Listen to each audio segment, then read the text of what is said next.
ইয়াহুদি নাসারারা যখন বলা শুরু করলো, মুসলমানরা অল্প টাকার মালিক, মুসলমানদের টাকা পয়সা নাই, এদের কোনো অস্তিত্বই নাই, এদের কোনো মালিকানা নাই, সমাজের ভিতরে এদের কোনো দাম নাই। যখন আল্লাহ পাক রব্বুল আলামিন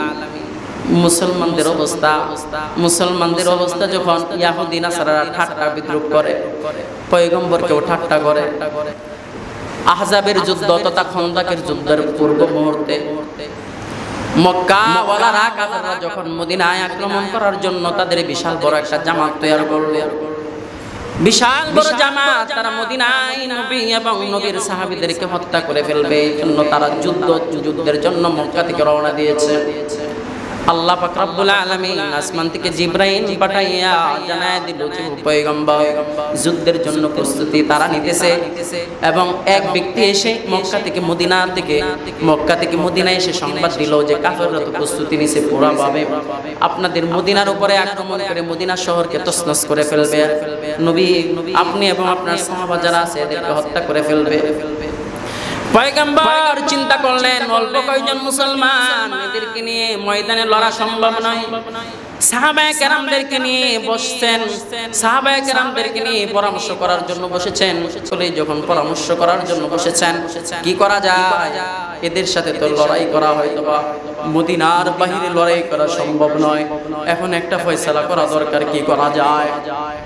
সালমান ফারসি রাদিয়াল্লাহু তাআলা আনহু উনি একটা ফয়সালা দিলেন, একটা খেয়াল দিলেন। পয়গম্বরকে বলতেছে, ও পয়গম্বর আমি তো পারস্যের মানুষ, পারস্যের উপরে যদি কোনো মানুষ কোনো বাহির শত্রু যদি আক্রমণ করত, তাদের ভিতরে একটা সিস্টেম ছিল, তারা চতুর্দিকে করত, পরীক্ষা খনন করত। ও পয়গম্বর এটা করা যায়, মদিনার চতুর্পার্শ্বে, শহরের চতুর্পার্শ্বে বিশাল বড় গর্ত করে দেওয়া হোক, যাতে তারা ওই পাশ থেকে মদিনা শহরের উপরে সরাসরি আক্রমণ না করতে পারে। আল্লাহ নবীর কাছে সালমান ফারসি রাদিয়াল্লাহু তাআলা নূর এই কথাটা বড় ভালো লাগছে। সালমান ফারসি রাদিয়াল্লাহু তাআলা নূর এই কথাটা গ্রহণ করে পরীক্ষা খনন করার নির্দেশ দিয়ে দিলেন। সালমান ফারসি রাদিয়াল্লাহু তাআলা নূর উনি হলেন একজন সত্য অন্বেষণকারী, সত্য কিভাবে তালাশ করা যায় উম্মতের মধ্যে, এই উম্মতে মুহাম্মদের মধ্যে যার সবচেয়ে বয়স বেশি তিনি হলেন সালমান ফারসি রাদিয়াল্লাহু তাআলা সুবহানাল্লাহ। তার বয়স কত? 120 বছর বয়সে নবীর হাতে কালেমা পড়ে মুসলমান হয়েছেন। আর বাকি 250 বছর ওনার বয়স ছিল, 250 বছর, যে উম্মতে মুহাম্মদের মধ্যে এখনো 250 বছরের কেউ পাওয়া যায় না। সালমান ফারসি রাদিয়াল্লাহু তাআলা পারস্যের একজন বড় কোটি টাকার মালিকের সর্দারের ছেলে, কোটি টাকার মালিক, তার সন্তান সম্ভ্রান্ত ঘরের একজন ব্যক্তি, তার নাম হলো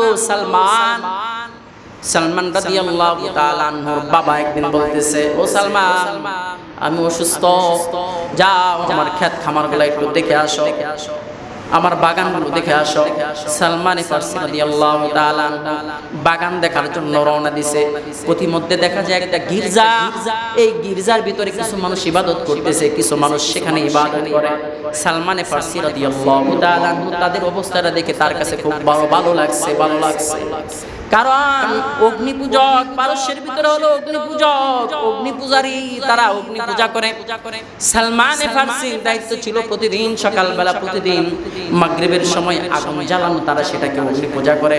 যেই মাত্র সালমান ফারসি রাদিয়াল্লাহু তাআলা প্রতিমধ্যে একটা গির্জা থেকে ওই গির্জার ভিতরে কিছু ইহুদি আলেম ইবাদত করে, তখন এটা তার কাছে ভালো লাগছে। ভালো লাগার পর বলতেছে, আপনারা কোন ধর্মের অনুসারী? তখন বলতেছে, আমরা হলাম ইহুদি ধর্মের অনুসারী। তো বলতেছে, এটার ভিতরে কি? বলে, এটার ভিতরে হলো আল্লাহর সাথে বান্দার সম্পর্ক তৈরি হয়ে যাওয়া। সালমান ফারসি রাদিয়াল্লাহু তাআলা ইহুদি ধর্ম গ্রহণ করলেন অগ্নি পূজারী থেকে ইহুদি ধর্ম গ্রহণ করে এবার বাড়িতে গেছে। বাড়িতে যাওয়ার পর তার বাবা বলতেছে, কি ব্যাপার, এত দেরি হলো কেন? সালমান ফারসি বলতেছে, বাবা আজকে তো এমন একজন কিছু ব্যক্তি, বিশেষ ব্যক্তির সাক্ষাৎ পেয়েছি, তারা তো এই কিতাবের অনুসারী, আমি তাদের ধর্ম গ্রহণ করেছি। এবার সালমান ফারসি রাদিয়াল্লাহু তাআলা আনহুর বাবা বলতেছে, তুমি আজ থেকে ঘর থেকে বের হতে পারবা না, তোমার জায়গা হলো ঘরে, আর তাদেরকে আমি সাইজ করে দিব। এটা হলো সালমানের বাবা বলেছে। সালমান রাদিয়াল্লাহু তাআলা আনহুকে ঘরে আটকায় দিয়েছে, বের হতে দেয় না। এবার সালমান ফারসি রাদিয়াল্লাহু তাআলা আল্লাহর কাছে দোয়া করে, ও আল্লাহ, আমি তো একটা সত্য ধর্মের জন্য তালাশ করার জন্য বের হয়েছি, অতএব প্রভু আপনি এখান থেকে মুক্তির ব্যবস্থা আমাকে করে দিন। সালমান ফারসি রাদিয়াল্লাহু তাআলা গভীর রাত্রিতে আল্লাহর কাছে দুইটা হাত বাড়ায়া দিয়েছে। হাত বাড়ায়া আল্লাহর দরবারে মুনাজাত করে বলতেছে, ও প্রভু তুমি কত তালা খুলে দিয়েছো, হযরত ইউসুফ আলাইহিস সালাতু ওয়াস সালামের জন্য 7টা দরজা খুলে দিয়েছো, সুবহানাল্লাহ। অতএব আমার হাতে তালা, পায়ে তালা, তুমি খুলতে পারো, তুমি ছাড়া তো আর কেউ নয়, তুমি খুলে দিতে পারো, কারণ আমি সত্য চাই, তোমার ধর্ম চাই, তোমার পৃথিবীতে সত্য ধর্ম কোনটা সেটা চাই। আল্লাহর কাছে গভীর রাত্রিতে দোয়া করতেছে, আল্লাহ পাক রব্বুল আলামিন সেটা খোলার ব্যবস্থা করে দিয়েছেন, সুবহানাল্লাহ। রাতের বেলা উনি বের হয়েছেন, রাতের বেলা বের হয়ে উনি দেখতেছেন কোন কাফেলা কি সেই অন্য দেশে যায় কিনা। তখন একটা কাফেলার সাথে সে শরীক হয়ে গেল। রাতের বেলা ঘর থেকে বের হয়ে কাফেলার সাথে শরীক হয়ে সোজা সেই মদিনাতুল মুনাওয়ারা চলে আসলো, সুবহানাল্লাহ। মদিনাতুল মুনাওয়ারা, এই মদিনাতুল মুনাওয়ারা এর ভিতরে আরেকটা ঘটনা হলো, ইহুদিদের কাছে যখন একের পর এক ইহুদির কাছে যখন আসা যাওয়া, তো বলতেছে, আপনি যদি মারা যান কার কাছে যাব? অমুক ইহুদিদের কাছে যাইবা। তো বলতেছে, সে যদি মারা যায় তার কাছে যাব। এরকম ভাবে 3 জন পরিবর্তন করছেন। তো চতুর্থ জন বলতেছে, দেখো আমি মরে যাওয়ার পর তুমি আর ইহুদি ধর্ম তালাশ করিও না, একজন নবী আসবেন, শেষ নবী হযরত মুহাম্মদ রাসূলুল্লাহ সাল্লাল্লাহু আলাইহি ওয়াসাল্লাম, তার নাম তাওরাতে লেখা আছে। তার নবীর আলামত এটা যে উনি যদি নবী হন, তার 3টা আলামত আছে। 1 নম্বর হলো উনি সদকা গ্রহণ করবেন না, উনি খেজুরওয়ালা দেশের ভিতরে আসবেন, খেজুর গাছওয়ালা দেশের ভিতরে আসবেন, উনি মক্কা থেকে মদিনায় হিজরত করবেন, এবং তার সদকা গ্রহণ করবেন না, হাদিয়া গ্রহণ করবেন, আর তার পিছনে একটা মোহরে নবুয়তের সিল থাকবে, তাহলে আমার মৃত্যুর পর তাকে গ্রহণ করে নেব। এবার সালমান ফারসি রাদিয়াল্লাহু তাআলা কাফেলার সাথে মদিনা মুনাওয়ারা চলে আসলেন। কাফেলার সাথে যখন কাফেলা মদিনায়, সেই ইরাক থেকে, সেই পারস্য থেকে যখন মদিনায় রাস্তায় আসবে, মদিনায় আসবেন, তখন প্রতিমধ্যে তাকে একা পেয়ে মানুষগুলো সবাই গোলাম বানায়া ফেলছে। গোলাম বানায়া মদিনা শহরের ভিতরে তাকে বিক্রি করে ফেলছে। কিনছে একজন ইহুদি যখন কিনছে, কেনার পরে ইহুদির বাগানে, খেজুরওয়ালা বাগানের ভিতরে, খেজুর যে বাগান আছে, খেজুরের বাগানে খেজুরের বাগান চর্চা করে, কারণ তার তো একটা ভবিষ্যৎবাণী আছে, খেজুরওয়ালা দেশের ভিতরে শেষ নবীর আগমন হবে, সুবহানাল্লাহ, শেষ নবীর আগমন হবে। তাই হয়েছে এবার প্রতিদিন মক্কা থেকে মদিনায় নবী হিজরত করবেন। প্রতিদিন সেই মদিনার উঁচু পাহাড়ের ভিতরে দাঁড়াইয়া সকল মানুষগুলো সকাল থেকে, ফজর থেকে দাঁড়াইয়া দুপুর 11টা পর্যন্ত এভাবে তাকায় থাকতো যে কোনো মুসাফির আসে কিনা, নবী মক্কা থেকে মদিনায় আসে কিনা। প্রতিদিন দাঁড়ায়া থাকে যে নবী আসবে। একদিন হঠাৎ করে পয়গম্বর সাল্লাল্লাহু আলাইহি ওয়াসাল্লাম মক্কা থেকে মদিনায় আসতেছেন। ছোট বাচ্চারা প্রতিদিন সকালবেলা, আবার প্রতিদিন আসরের পর মদিনার পাহাড় যে আছে, পাহাড়ের উপরে দাঁড়ায় বলে, তালাআল বাদরু আলাইনা মিন সানিয়াতিল বিদা ওয়াজাবা শুকরু আলাইনা মাদাআ লিল্লাহিদা। আল্লাহু আকবার। তালাআল বাদরু বাদরু আলাইনা, আমাদের উপরে তোলাল বাদরু আলাইনা, আমাদের উপরে সূর্য উদিত হয়েছে। ইনসানিয়াতিল বিদা ওয়াজাবা শুকরু আলাইনা মাদাআলিল্লাহি দা। প্রতিদিন ছোট ছোট বাচ্চাগুলো এই কবিতাটা পাঠ করতো। পয়গম্বর আসা, হঠাৎ করে একদিন পয়গম্বর সকালবেলা ফজরের নামাজের পর তারা ছোট ছোট বাচ্চা মদিনার যারা মুসলমান তারা বাড়িতে চলে গেল। হঠাৎ করে একজন ইহুদি তাকায় দেখে একটা দুইটা উট আস্তে আস্তে সেই মক্কা থেকে মদিনা অভিমুখী শহরের ভিতরে ঢুকতেছে। এই ইহুদি সকলের কাছে জানায় দিছে, তোমরা যে মুসলমানরা, তোমরা যে নবীর কথা বলো মক্কা থেকে মদিনায়, তোমরা তো আসতেছে। তখন আল্লাহ পাক রব্বুল আলামিন একজন ইহুদির মুখ দিয়া, ইহুদির দ্বারা নবীর সংবাদ মদিনায় ছড়ায় দিয়েছেন। সুবহানাল্লাহ। সালমান ফারসি রাদিয়াল্লাহু তাআলা খেজুর গাছের উপরে খেজুর গাছ পরিষ্কার করার জন্য উঠছেন। যেই মাত্র শুনেছেন ওই ইহুদির কাছেও সংবাদ গেল, ওই বাগানের ভিতরে সংবাদ গেছে যে মক্কা থেকে মদিনায় একজন নবী চলে আসছেন। সুবহানাল্লাহ।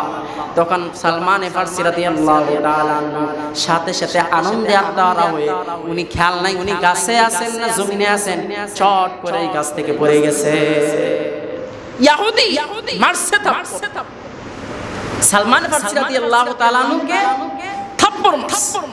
থাপ্পড় মারলে সালমান ফারসি রাদিয়াল্লাহু তাআলা আনহু মনে ব্যথা নাই, কারণ নবী চলে আসছে এটা সংবাদ পেয়ে গেছে। সুবহানাল্লাহ।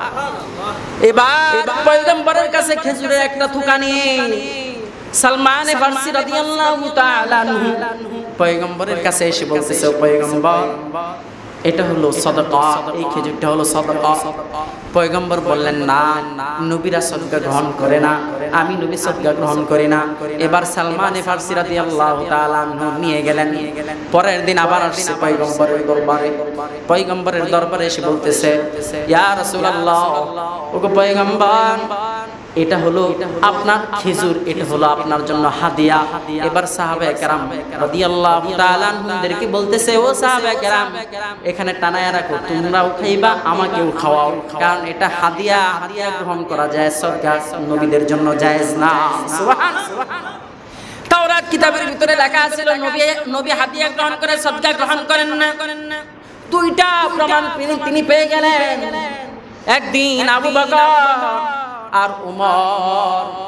বকর আর উমরের মাঝখান দিয়া নবী হাইটা যা, আবু বকর ডান পাশে, বাম পাশে উমর, পয়গম্বর মাঝখানে হেঁটে যাচ্ছে। এবার সালমান ফারসি রাদিয়াল্লাহু তাআলা পাশ থেকে পিছন দিক থেকে পাশে এভাবে উকি দেয়, এবার লাভ দেয় কি যেন দেখতে চাচ্ছে, কি যেন দেখতে চাইতেছে। সুবহানাল্লাহ। পয়গম্বর বুঝলেন যে কি যেন দেখতে চাইলেন। পয়গম্বরের চাদর গায়ে ছিল, চাদরটা পিছনে নামায় দিলেন। সুবহানাল্লাহ। পিছনে নামানোর অর্থ হলো পয়গম্বর বুঝতেছেন সে আমার নবুয়তির মোহর দেখতে চাইতেছে। এবার পয়গম্বর তার চাদরটা পিছনে নামায় দিয়েছেন। যেই মাত্র পিছনে নামায় দিয়েছে, হযরতে সালমান ফারসি রাদিয়াল্লাহু তাআলা আনহু সাথে সাথে পয়গম্বরের মোহরের নবুয়তির ভিতরে লাভ মাইরা এসে একটা চুমা মারছে। সুবহানাল্লাহ। হযরতে উমরে ফারুক আর আবু বকর হঠাৎ তাকে ধরে ফেলছে। এই তুমি কি কাজ করলা? তাকে ধরে ফেলল। এবার পয়গম্বর বললেন, ইয়া আবু বকর, ইয়া উমর, তাকে ছাড়ো, আমি জানি তার উদ্দেশ্য। সুবহানাল্লাহ। আমি জানি তার উদ্দেশ্য, কারণ সে তো আমার মোহর নবুয়তের উপরে চুমা দিয়েছে। এবার আল্লাহর নবী সাল্লাল্লাহু আলাইহি ওয়াসাল্লামকে বললেন, ও পয়গম্বর, আমি 120 বছর বয়স, আমার 120 বছর, সেই পারস্য থেকে আমি সত্য ধর্ম তালাশ করার জন্য সেই পারস্য দেশ থেকে কোটি কোটি টাকার মালিক আমার বাবা, সেই বাবার ঘর ছাড়ছি, আমি গোলাম হয়ে ইহুদের কাছে বিক্রি হয়েছি, শুধু একটা জিনিস, সেটা হলো ধর্ম। ও পয়গম্বর, আপনার কাছে হাত রাখলাম, আপনি কালেমা পড়াইয়া মুসলমান বানায়া দেন। কালেমা পড়ে মুসলমান হয়ে গেল। আল্লাহু আকবার।